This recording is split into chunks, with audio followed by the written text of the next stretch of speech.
당신은 살아계신 주님을 만나보셨습니까? 살아계신 주님을 직접 만나지는 못했다 할지라도 혹시 그 주님의 은혜를 진심으로 깊이 경험해 보셨는지 질문해 봅니다. 여러분이 주님을 경험했을 때에 여러분은 무엇을 느끼셨습니까? 나 같은 것을 위해서 십자가를 지신 그 예수님의 사랑과 이 죄인을 위하여 당신의 독생자를 십자가에 내어주신 하나님 아버지의 은혜가 얼마나 큰지 감당할 수 없어서 울고 감격이 되지 않던가요? 주님 앞에서 내 모습이 너무 부끄러워서 회개가 나오고, 그리고 정말 내 당당했던 모습이 한없이 부끄러워서 낮아진 내 자신을 발견하게 되지 않던가요? 그동안 열심히 살았던 이 세상의 모든 것들이 아무것도 아니구나 하는 생각이 들고, 이제는 그러한 것들을 위해서 살지는 않겠다 하는 마음, 그런 결단이 서지는 않던가요? 이제는 절대로 내가 뒤로 돌아서지 않을 거야 하는 그런 마음 말입니다. 그때 이제부터는 주를 위해서 살리라 결단이 서게 되고, 이제 어떤 사람은 자신을 주님께 드리겠다는 헌신을 또 하게 되죠. 다시 말하면 복음 전도자의 삶을 살겠다는 서원 기도를 한다는 것입니다. 뭐 그렇게까지는 아니라 할지라도 적어도 주님을 만난 경험을 가진 사람이라면 이제 세상을 보는 눈이 바뀌죠. 살아가는 삶의 기준이 달라지는 것입니다. 이때 그 사람의 삶의 우선순위가 바뀌고 세상을 보는 판단 기준은 다른 사람들과는 확연하게 달라집니다. 자, 이제 그 사람에게 있어서의 삶의 기준은 언제나 살아계신 하나님이십니다. 이러한 사람의 예배는 다른 사람 예배와는 달라요. 이런 사람의 삶의 기준은 늘 주님이 지금 나와 함께 계신다, 주님이 나를 보고 계신다 하는 그런 생각이 앞섭니다.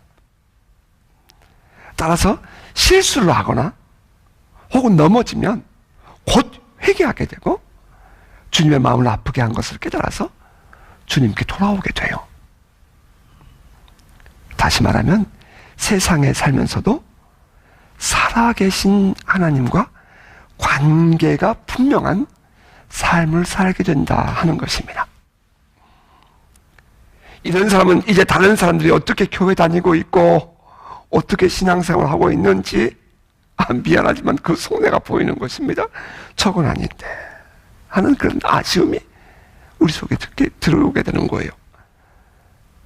그러다 보니 때로는 그렇지 않은 사람들이, 일반적인 사람들이 바라볼 때는 야, 저 너무 지나친 것 아닌가, 저 너무 맹신적이지 않는가라는 그런 지탄을 받기도 합니다.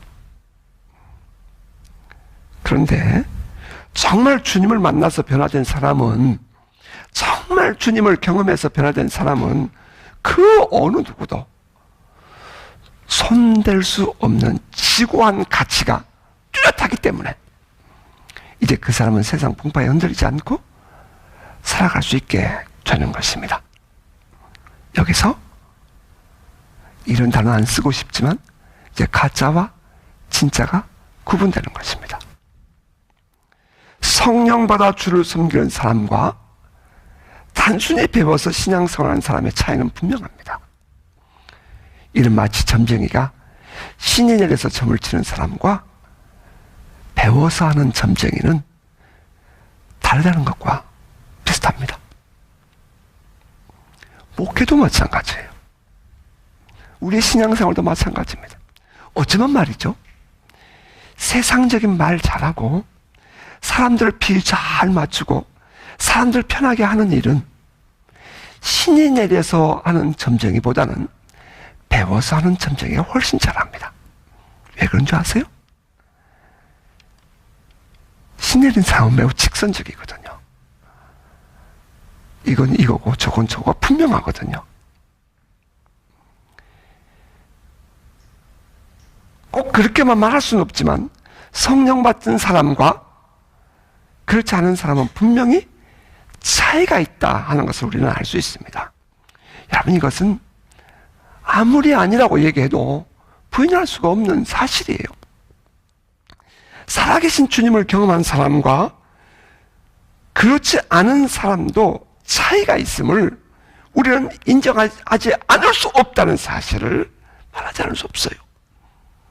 물론 개인적인 기질의 차이가 있고요, 성격의 차이는 있습니다. 그래서 주님을 경험하는 것도 보면은 우리 각자 가지고 있는 성격이나 기질에 따라서 주님이 아주 젠틀하게 만나주셔요. 그래서 똑같지는 않아요. 절대로 똑같을 수는 없어요. 다 사도 바울 같지는 않아요. 그러나 개인적인 경험으로 주님과의 인카운터는, 만나는 그런 경험은 누구나 갖게 된다는 것입니다.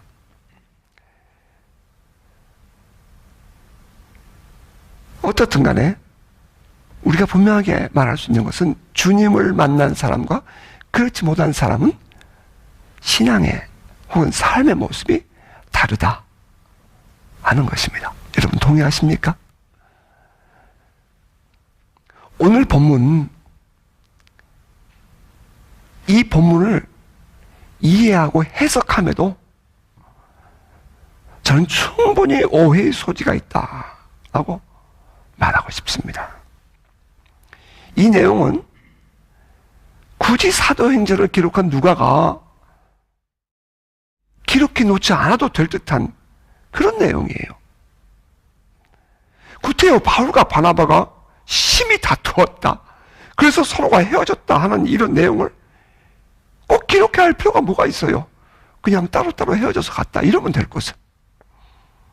그런데 이 성경의 저자인 누가는 이 사실을 여기에 기록해 두었다는 것입니다. 왜 그랬을까요? 왜 그랬을까요? 누가는 왜 이 내용을 사도행전에 기록해 놓았고, 또 사도 바울은 바나바와 왜 심히 그렇게 헤어질 정도로 다투었을까에 대한 이해가 필요합니다. 왜냐하면 바울의 마음을 이해하지 못하면 이러한 이 바울의 행동에 대해서 이제 무조건적인 비판이 있을 수 있고, 또 너무나 쉽게 겉모습만 보고 다른 사람을 평가하고 비판할 가능성이 많기 때문입니다. 본문을 이해하고 해석하는 대부분의 사람들은 이렇게 말해요. 바울과 바나바의 다툼과 헤어짐이 사도 바울의 좁은 마음 혹은 용서하지 못하고 양보하지 못하는 그 강팍함, 거기서부터 비롯된 것이다 라고 이해하고 해석하더라는 것입니다. 여러분, 본문 내용 제가 굳이 설명하지 않고 바로 본문을 들어갈게요. 그렇다면 우리 한번 정말 그런 것인가 생각해 보기를 원합니다. 36절은 이렇게 기록했죠. 며칠 후에 바울이 바나바더러 말하되 우리가 주의 말씀을 전한 각 성으로 다시 가서 형제들이 어떠한가 방문하자 하고 라고 했습니다. 그동안 안디옥 교회에서 바나바와 함께 성도들을 돌보던 바울은 이제 바나바에게 지난번 우리가 복음을 전했던 그곳에 다시 가서 그들이 신앙생활을 어떻게 하는지 우리 좀 돌보고 돌아옵시다 라고 제안을 한 것입니다. 우리가 그동안 계속해서 묵상을 해왔어요. 바울이 복음을 전했던 곳이 어떤 곳이었죠? 안디옥에서 실루게를 지나서 구브로섬으로 가서 이 바보라는 지역에서는 엘루마 바 예수 무당에게 영향을 받고 있는 서기오 바울이라는 총독을 구원해내는 일을 했습니다. 그때 이 잠시 동안 엘루마는 앞을 보지 못하는 맹인이 되기도 하고, 그 일로 말미암아 서기오 바울이 예수를 영접하고, 뭐 생각건데 엘루마 바 예수도 예수의 권세 앞에서 그는 무릎을 꿇었을 것이다라고 저는 확신합니다. 그렇다면 이 구브로 섬에 그때에 전도했던 그 사람들의 신앙생활은 바르게 하고 있는가? 그것이 바울에게는 궁금했습니다. 그가 배를 타고 밤빌리아로 올라가서 쭉 위로 올라갑니다. 바보를 지나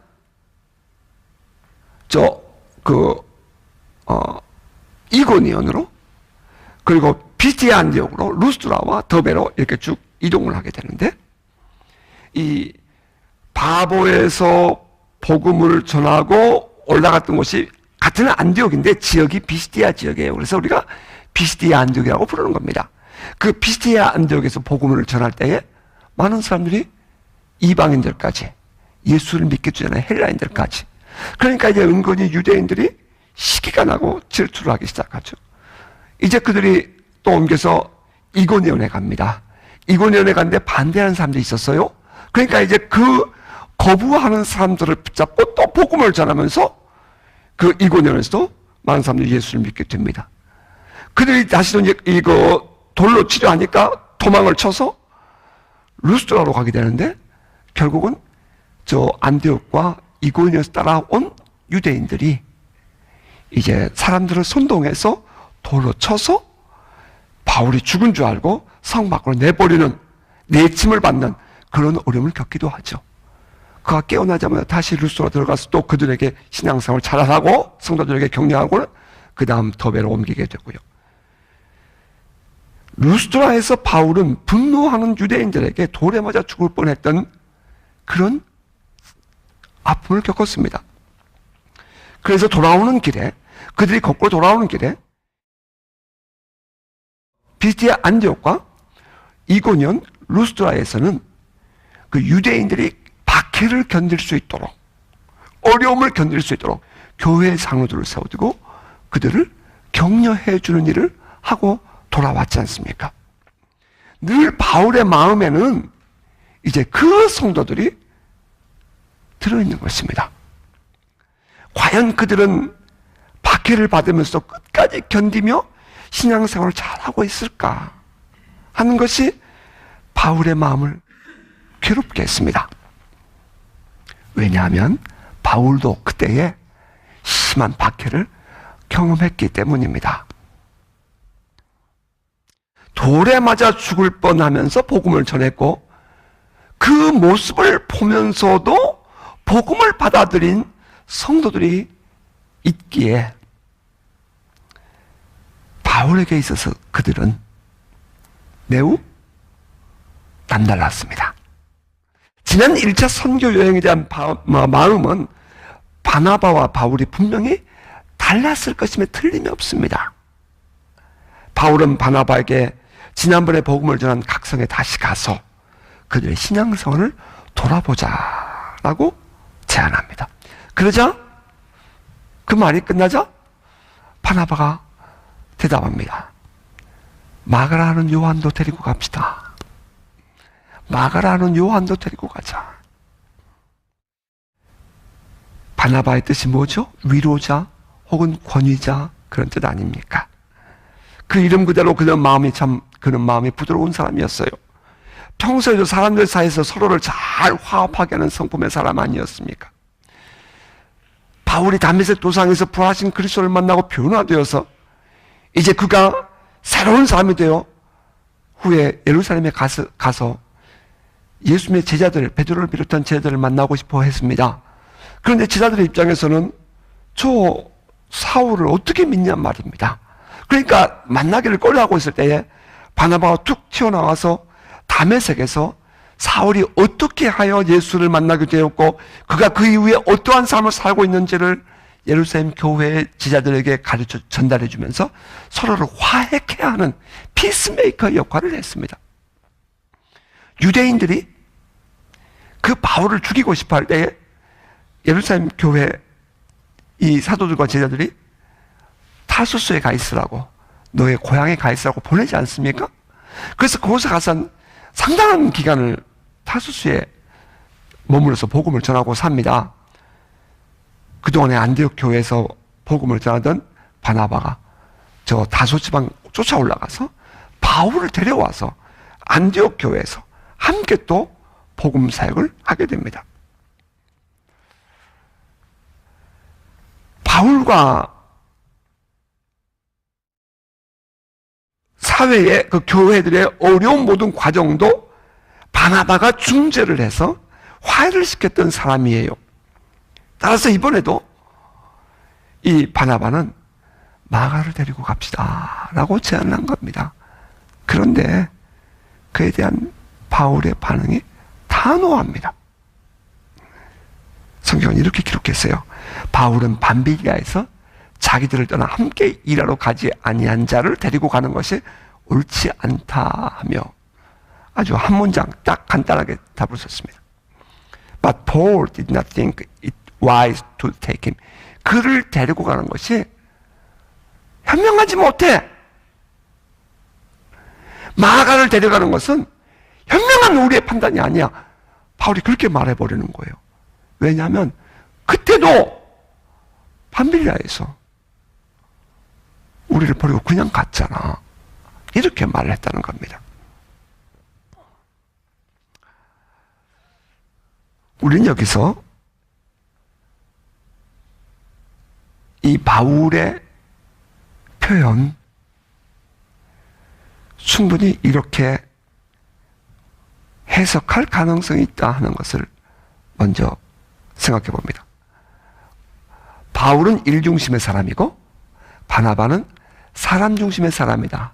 이렇게 생각할 수 있다는 겁니다. 여러분 동의하시나요? 바나바는 매우 사람 중심의 사람이고요. 사실이에요. 바울은 일 중심의 사람이다. 이렇게 볼 수도 있어요. 사역 중심의 사람이다. 이렇게 볼 수도 있어요.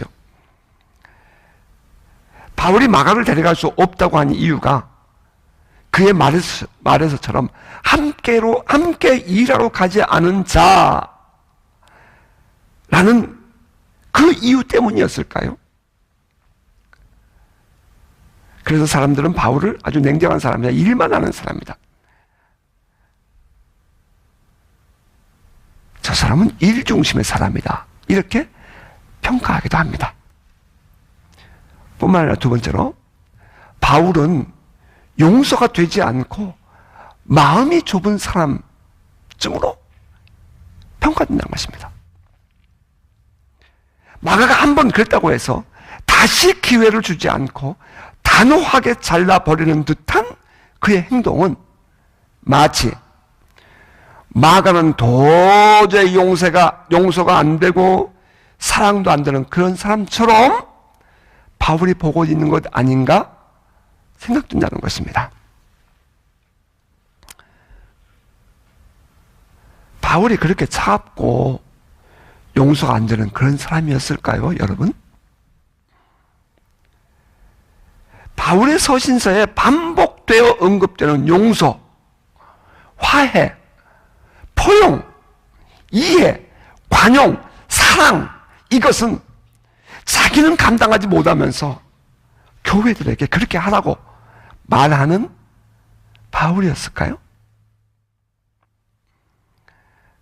그래서 그때 밤빌리아에서 그냥 돌아가버린, 우리를 버려버리고 돌아가버린 마가 함께 할 수 없어. 바울이 그랬을까요? 도저히 용서가 안 되어서요? 여러분 어떻게 생각하십니까?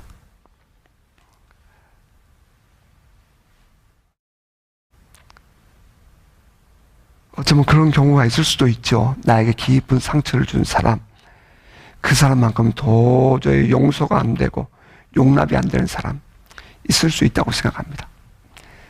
다른 사람은 다 용서가 되고 이해가 되는데 그 사람만큼은 도저히 받아들일 수 없어 하는 사람 충분히 있을 수 있다고 생각합니다. 혹시 그런 분이 계시다면 한 가지 제안을 해보고 싶어요. 당신도 지난날 주님께는 도저히 용납될 수 없었던 사람이었다는 사실을 잊어버리지 않으셨죠? 당신도 지난날 주님께는 도저히 용서받을 수 없는 사람이었어요. 그런데 주님께서 구원하신 것입니다. 그렇다면 지금 당신이 도저히 저 사람 용서 안 돼, 도저히 용납이 안 돼 하는 그 사람 용서 못할 이유가 없는 것입니다.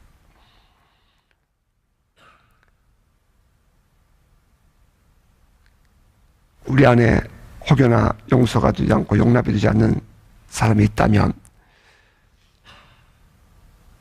저는 이렇게 말씀드리고 싶어요.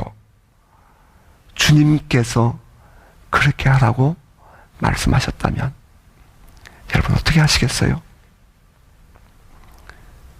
바라기는 그냥 그 모습 그대로 내 마음에서 용서가 되고 용납하는 그 성령의 기름 부으심이 있기를 주의 이름으로 축복합니다. 자, 그런데 문제는 바울이 지금 어떠한 이유에서인지 이 마가를 데리고 가기를 거부하고 있다 하는 것입니다. 자, 그 부분 다시 한번 또 나올 거니까요. 좀 더 내려가 볼게요. 성경은 또 이렇게 기록합니다. 서로 심히 다투어 피차 갈라서니. 누구와 누가? 바울과 바나바가 서로 심히 다투어 피차 갈라서니 바나바는 마가를 데리고 배 타고 물으러 가고 라고 39절을 기록했어요. 자, 이제 이 문제로 두 사람은 심히 다투어 서로 갈랐습니다. 성경에서 안디옥 교회의 지도자인 바울과 바나바가 심히 다투어 갈라섰다 하는 말이 기록될 정도면 이 사건은 두 사람만의 골방에서 있었던 사건이 아니라 안디옥 교회 온 성도들이 다 보고 있는 그 앞에서 일어난 사건이라는 거예요. 두 사람은 마음에 깊은 인격적인 상처를 받았다는 것을 전제해 줍니다. 다투고 갈라섰다 하는 말은 이제 인격적으로 서로가 더 이상 함께 서로를 받아들일 수 없게 되었다. 이런 말이 그 속에 들어있는 거예요. 도저히 이 사람과는 함께 할 수 없어. 이 마음이에요, 이 마음. 저는 이 부분에서 왜 바울은 이토록 바나바의 그런 제안에 양보할 수 없었을까? 바나바가 저 마가를 데려가고 싶어하는 그 마음을 받아들일 수 없었을까 하는 것을 생각해 봅니다. 왜 바울은 마가를 데리고 가자는 바나바의 제안을 이토록 완강하게 그렇게 함께 살아왔던 바나바를 헤어질 정도로 거부했을까? 저는 여기서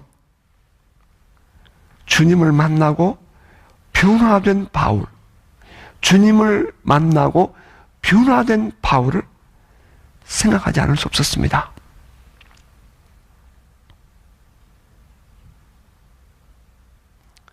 그냥 제 간증 할게요. 제가 처음 주를 만났을 때는 저는 그 어떤 곳에도 제 신앙을 양보할 수 없다고 생각했습니다. 고등학교 3학년 입시생이었던 저는 한여름 여의도 광장에서 있었던 그 집회에서 내 인생의 목표가 바뀌었습니다. 그 누가 뭐라 해도 결코 양보할 수 없다고 저는 확신했습니다. 하지만 그 신앙은 결국 그 부모님의 요구대로 연수대학교에 진학을 하면서 서서히 식어가기 시작했습니다. 그동안 주님과의 사랑에 푹 빠져있던 저는 그 세상 분위기에 마음을 빼앗겨서 신앙생활에서 서서히 멀어지기 시작했습니다. 그동안 어떤 어려움 속에서도 주님을 섬기고자 했던 제 마음과 생활은 스스로 어떠한 이유를 찾아가면서 서서히 뒷전으로 물러서기 시작했습니다. 다른 사람도 다 그러는데 뭐 꼭 그렇게만 해야 되는가? 나도 그렇게 할 수 있어 라는 생각이 저를 사로잡기 시작했습니다. 결국 저는 세상에 빠져들었고 신앙에서 멀어지게 되었습니다. 아마 원수는 그때 제가 그렇게 방황하고 있는 모습을 보면서 무척 기뻐했을 것 같아요. 그런데 주님이 한번 부르신 자들은 버리지 않는다는 것 여러분 인정하시나요? 저를 그대로 둘 리가 없었습니다. 저는 군대에 끌려갔고요. 그 군대에 끌려가던 첫날 새벽에 새벽 기도를 나가기 시작한 것이 제가 신앙생활로 돌아올 수 있는 기회를 주었습니다. 제대 말년에 주님의 은혜를 다시 경험하던 날, 전 군복을 입고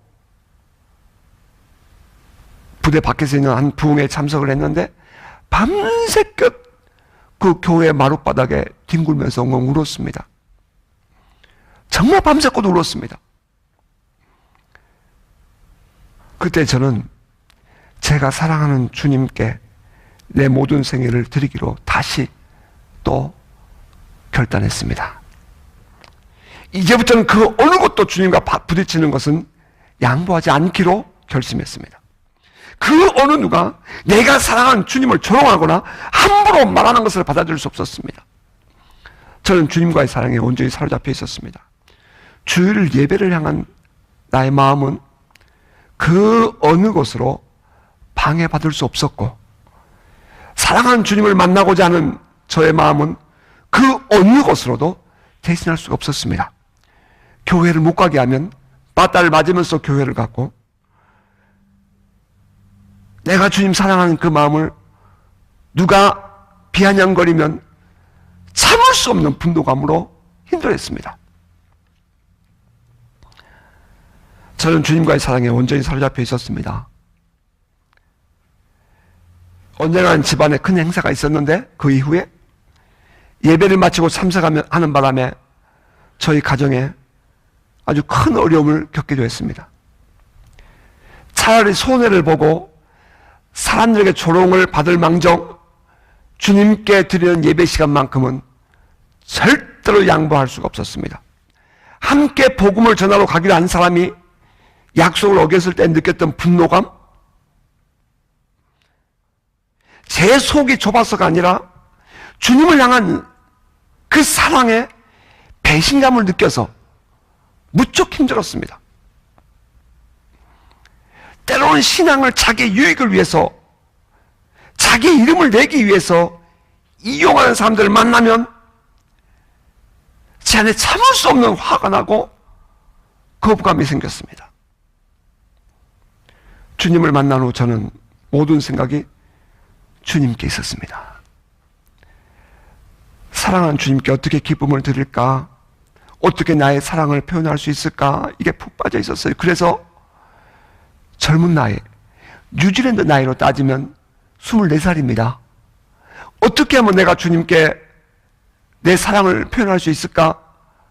그 마음에 사로잡혀서 20일 동안 금식하며 산에 올라서 기도도 했습니다. 사람들은 제가 무슨 큰 능력이라도 구하고 받은 것처럼 생각했을지 모르지만 저는 제가 사랑하는 주님께 드릴 것이 없어서 제 몸을 쳐서 드렸습니다. 사랑하니까 무엇이든지 가능했습니다. 이 성전을 구입할 때도 마찬가지였고요. 우리가 오클랜드 블레싱 710회를 할 때도 마찬가지였습니다. 주님을 사랑하니까, 사랑하는 주님을 위해서 내가 무엇을 해드릴 수 있을까? 여기에만 집중했던 것입니다. 사람들은 이해 못합니다. 거꾸로 제가 볼 때는 그들의 말과 행동이 이해가 안 되죠. 거꾸로 제가 볼 때는 안타깝게 느껴지는 것입니다. 주님을 사랑하는 마음, 죄송해요, 경험하지 않으면 몰라요. 여러분, 성령의 기름 부으심이 여러분 안에 있기를 주의 이름으로 축복합니다. 바울이 바나바에게 마가를 데리고 갈 수 없다고 말합니다. 용서가 안 되어서였을까요? 여러분, 어떻게 생각하십니까?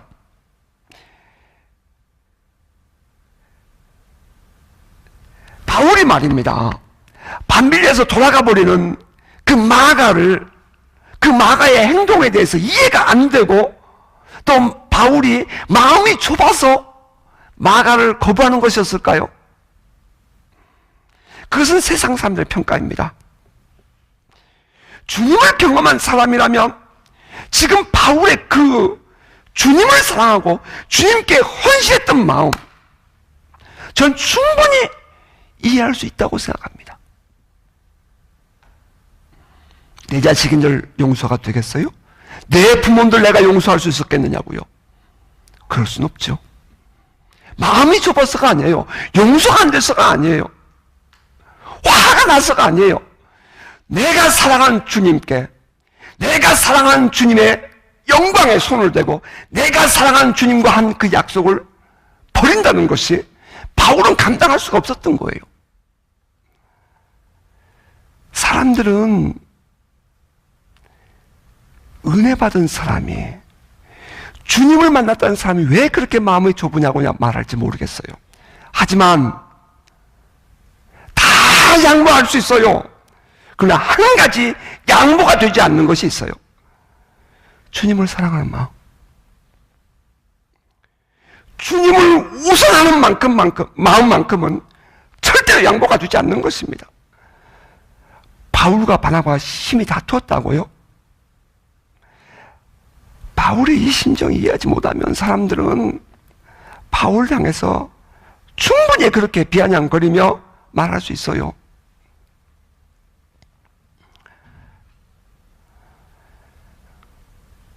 여러분, 바울이 이제 조금 더 지나면 예루살렘에 가고자 할 때에 제자들이 만류해요. 예루살렘 가면 고난당할 거라고. 그때 바울이 한 말 여러분 혹시 아시나요? 사도행전 20장 24절이에요. 내가 달려갈 길과 주 예수께 받은 사명, 곧 하나님의 은혜의 복음을 증언하는 일을 마치려 하면은 나의 생명조차 조금도 귀한 것으로 여기지 아니하노라. 나의 생명조차 조금도 귀한 것으로 여기지 아니하노라. 이것이 바울의 마음이에요. 자, 저는 여기서 또 그냥 간과하고 그냥 지나치고 싶지 않은 중요한 부분 하나를 풀고 싶어요. 여러분, 35절과 36절입니다. 35절과 36절의 관계, 이게 우연은 아닐 거예요. 35절은 이렇게 기록했어요. 바울과 바나바는 안디옥에 유하며 수다한 다른 사람과 함께 주의 말씀을 가르치며 전파하니라. 그리고 바로 이어진 36절에는 며칠 후에 바울이 바나바더러 말하되 우리가 주의 말씀을 전한 각 성으로 다시 가서 형제들이 어떠한가 방문하자 라고 말했다고 되어 있어요.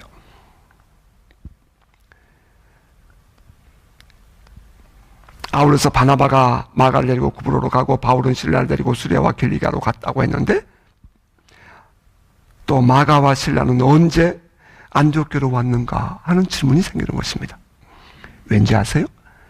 바로 그 앞에 32절 33절에 보면 예루살렘 교회를 방문했던 바울과 바나바와 그 일행과 함께 야고보 장로와 예루살렘 교회는 바사바라고 하는 유다와 실라를 함께 안디옥 교회에다 보냈다 그랬습니다. 이 유다와 실라가 안디옥 교회에 와서 그들도 선지자였으므로 그들에게 말씀을 전해주고 그들에게 믿음을 잘 지키라고 굳건하게 하라 한 이후에 안디옥 교회가 이 두 사람을 예루살렘으로 돌려보냅니다. 그러면 실라는 이미 예루살렘으로 올라간 뒤에요. 예루살렘에서 신라가 언제 안디옥 교회로 왔다는 기록이 없어요. 그리고 마가가 예루살렘에 올라갔는데 이 마가가 언제 안디옥 교회로 왔는지 기록이 없어요. 그런데 갑자기 이 안디옥 교회에서 바나바는 마가를 데리고 구브로로 선교를 가고 바울은 신라를 데리고 수리아와 길리자 지방으로 복음을 전하러 올라갔다. 이렇게 기록하고 있다는 거예요. 자, 그렇다면 35절과 36절 사이에는 무엇인가가 빠져있는 내용이 있다는 것입니다. 자, 그것을 찾는 것이 매우 재미가 있어요. 갈라디아서 2장 11절부터 기록을 보면 바로 이때에 예루살렘에서 베드로가 안디옥 교회를 방문합니다. 엄청나게 중요한 사건이 그 안에 기록되어 있어요. 안디옥 교회에 베드로가 사람들을 데리고 방문을 해요.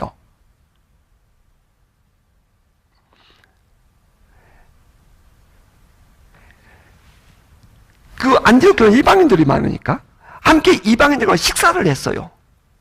그런데 얼마 후에 예루살렘에서 야고보 장로와 예루살렘 교회가 보낸 할례 받은 사람들이 옵니다.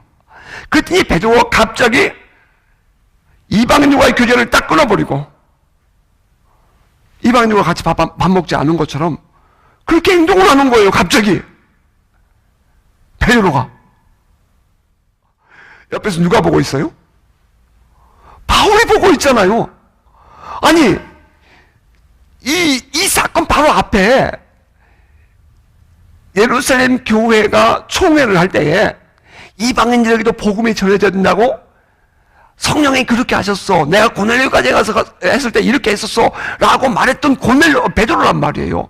근데 베드로가 안디옥 교회에 왔는데 안디옥 교회 와서 이방인들이 함께 있으니까 같이 밥을 먹었어요. 식사를 했어요. 다시 말하면 교제했다는 얘기예요. 그랬는데 예루살렘에서 보내온 할례 받은 자들이 온다는 소식을 듣자 갑자기 베드로가 싹 안면을 바꾸고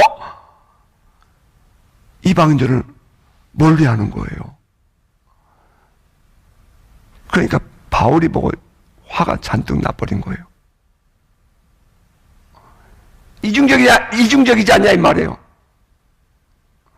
그런데 또 기록을 보면 함께 있었던 유대인 인들 중에서 예수 믿는 사람들이 베드로의 영향을 받고 바나바가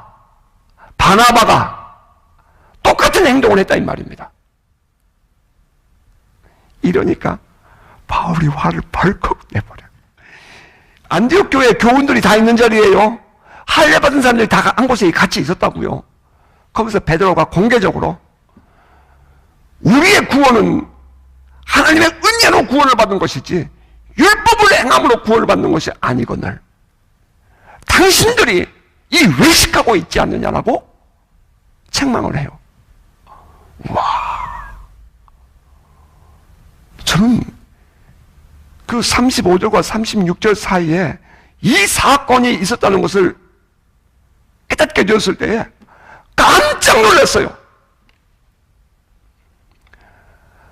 베드로에 대한 실망감도 있었겠지만 바나바에 대한 이해가 다시 생기게 된 거예요. 예, 바나바는 원래 이름은 요셉이에요. 그는 레위 지파라고요. 그는 유대인이에요. 그는 디아스포라예요. 그는 성격이 참 좋은 사람이에요. 정말 은혜 받은 사람이에요. 우리가 흔히 말하기를 스폴전이 그렇게 말했다면서요. 우리의 주머니가 은혜를 받지 않으면 이건 은혜 받은 것 아니다. 정말 우리가 하나님 앞에서 이 경제적인 모든 문제를 하나님께 내어놓을 수 있을 만큼 우리가 은혜를 받아야 진짜 은혜 받은 사람이다. 가치관이 바뀌지 않으면 진정한 은혜 받은 사람은 말할 수 없다라고 말할 정도로 스폴전이 그렇게 설명을 했는데 바로 이 바나바가 그런 사람이라고요. 자기의 모든 전답을 팔아가지고 예루살렘 교회 받잡으러 자기는 복음 전도자의 삶을 사는 것 아니겠어요. 그런데 그가 게바가 와서 이방인들과 함께 식사하다가 유대에서 내려온 할례자들을 보자마자 딱 모른 척하고 돌아서는 모습을 보면서 바나바가 똑같은 행동을 하는 것을 보니 베드로가 속에서 확 치밀어 오는 곳이 있었던 겁니다. 바울은 그들 향해서 외식하는 자들하고 책망을 했어요. 예수님이 외식하는 자들 뭐라 그래요? 화 있을진저 외식하는 자들아 너희는 지옥에 갈 거라 그랬단 말이에요. 그 정도로 이 외식이라는 단어가 아픈 말인데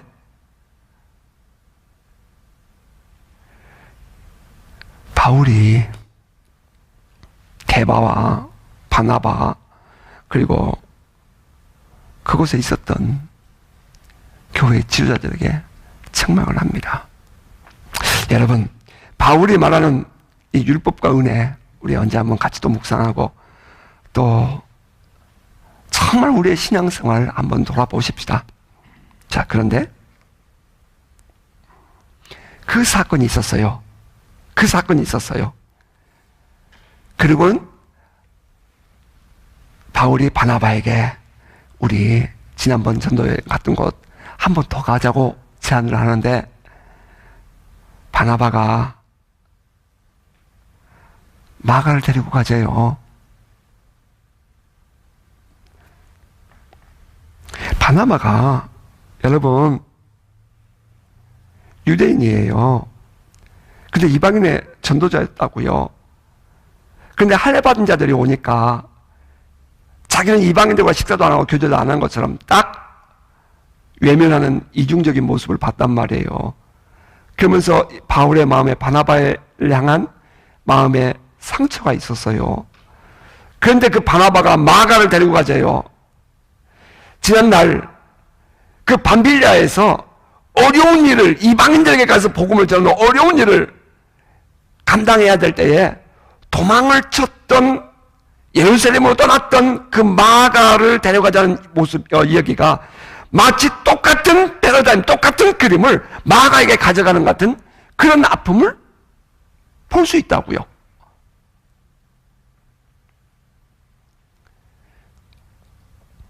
여러분, 바울이 마가를 데려가기를 거부한 것이 단순히 밤빌리아에서 예루살렘으로 돌아간 이유 때문이었을까요?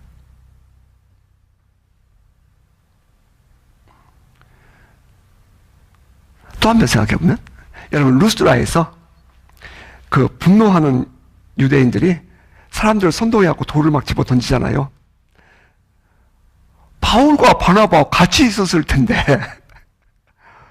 왜 바울만 돌에 맞아서 죽어가냔 말이에요. 여러분 생각해 보셨어요? 나 아무도 생각 안 해봤어요. 근데 이 말씀을 묵상하다가 그 부분이 보이는 거예요. 똑같이 복음을 전하고 다녔는데 왜 바울만 돌에 맞아가지고 죽었다고 버림을 받냔 말이에요. 바나바는 그때 어디에 있었어요? 바나바는 그때 어디에 있었느냐고요. 똑같이 복음을 전하고 다녔다고 되어 있는데 그때 바나바는 왜 그렇게 멀쩡하죠? 그게 제 가슴을 아프게 한 거예요.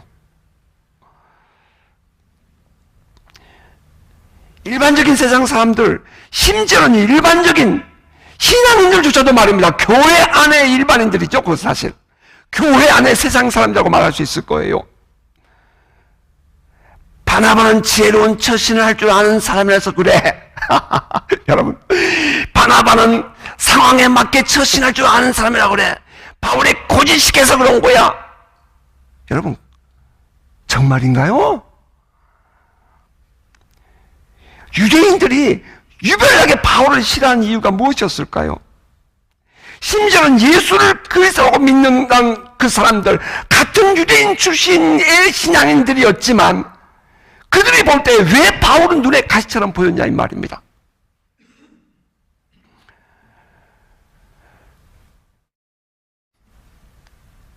거꾸로 바울의 입장에서 그들을 바라볼 때는 뭐하는 사람처럼 보여요? 외식하는 사람처럼 보이는 거예요. 저들 외식하고 있는 게 보인단 말이에요. 베드로라고요?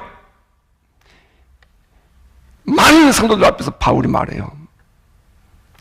율법을 행해서 우리가 구원받는 것이 아니다. 이방인들 할 일도 없고 율법도 행하지 않는다. 그렇다고 저들이 구원받지 못하는 것이 아니다. 오직 하나님의 은혜로 구원을 받는 것이다. 하나님께서 우리를 사랑하시고 하나님께서 우리에게 베푸신 그 은혜로 말미암아 우리가 구원을 받는 것이다. 바울은 당당했어요.